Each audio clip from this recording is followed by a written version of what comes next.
palad ang ato ang mga ikanapulo Thanksgiving offering nga na kami pa isulod sa aming kasingkat.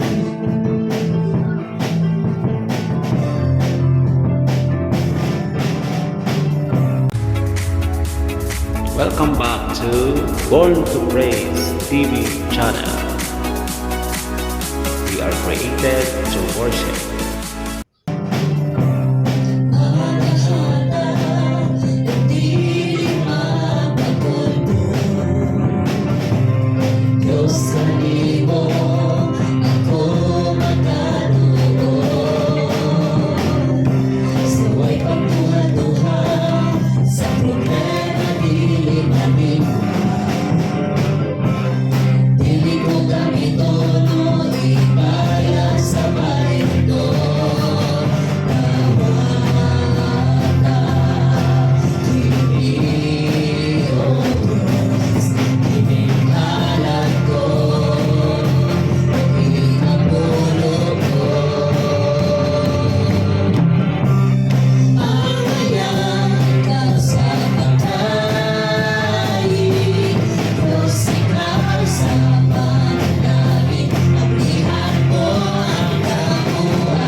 Father, Lord, we offer to you everything, O God.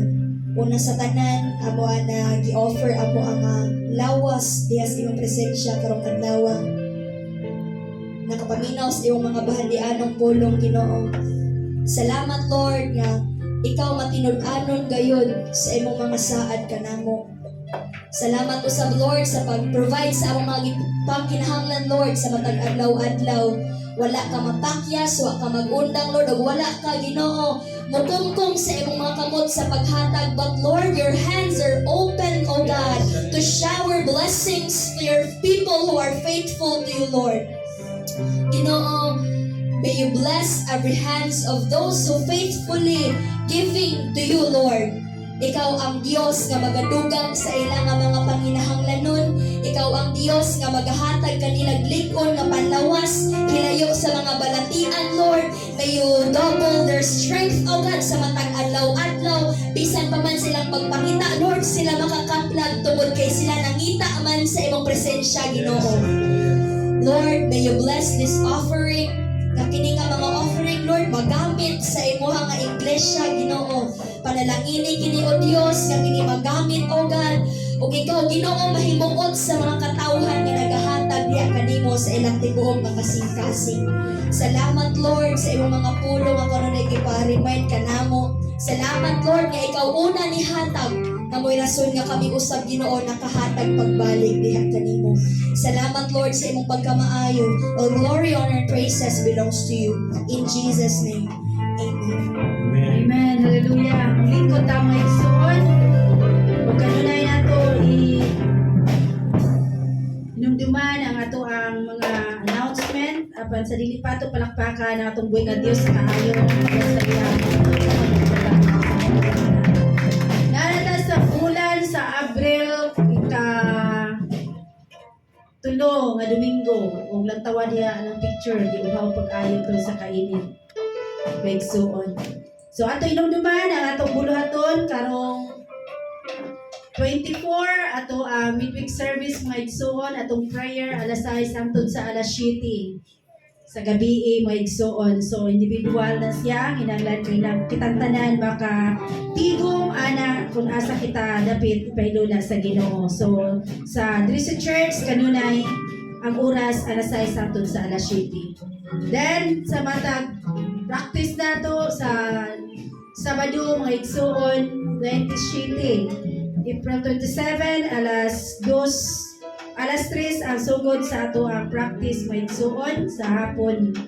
Then kanunay nato inumduman ang atong discipleship mga igsuon, nagapadayon gud na siya in order nga mapuno kita sa pagkamaayo sa Ginoo tungod kay gusto ni Lord matud pa siyang pulong. We need to be faithful mga igsuon sa iyang pagbalik. Tungod kay wala jud ta nasayod sa pagbalik sa Ginoo, wala pud ta masayod sa atong kahimtang sunod ugma, sunod bulan, sunod tuig. Wala kita nasayod ni ana. So kanunay nato ampingan atong lawas tungod kay templo kini sa Ginoo, kinahanglan nga dili nato i-take mga pagkaon nga dili makaayo sa atong mga panlawas. Then kung pwede kay wala man jud na klase ang alas 3 alas 11 hangtod na sa alas 3 dapat din sa tamo gawasan na sa itong mga panimalay tungkol kay grabe na kainit mo nang nahitabo karon nga ang klase gusap ang schedule para nga dili makaadto sa init na mga bata. So kay wala may klase dili po ta masigpasagan bisag asa ta paingon. So kinahanglan na gyud mag-amping ta nga igsuon sa kanunay. So mora na. Oh, God bless matagusan nato. God bless sa tuang mga pangtrabaho. God bless sa pagbalik eskwela sa mga kabataan ingon man sa tanan nato nga pagalihokon sa tibok semana o akto mga pag-ampo magkita tagbalik karong last sa April 28 mga igsuon. See you again sa atong mga pagsimba. Manindot ta mga igsuon ato awiton ang balikan ning tanan sa atong closing song o sa atong closing prayer mga igsuon. Ako gihangyog si Sister Cecil sa pag-ampo with the benediction of Pastor Noel.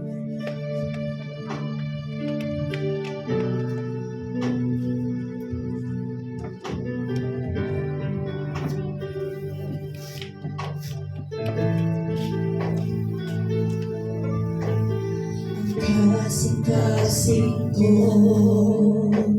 Ginoo, mag-aawit tungkol sa kaayo mo, nagpasalamat sa mga bulong mo, walay katandi o di matugi. Na ikaw ang akong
Thanks for watching. Please subscribe, comment, like, and share.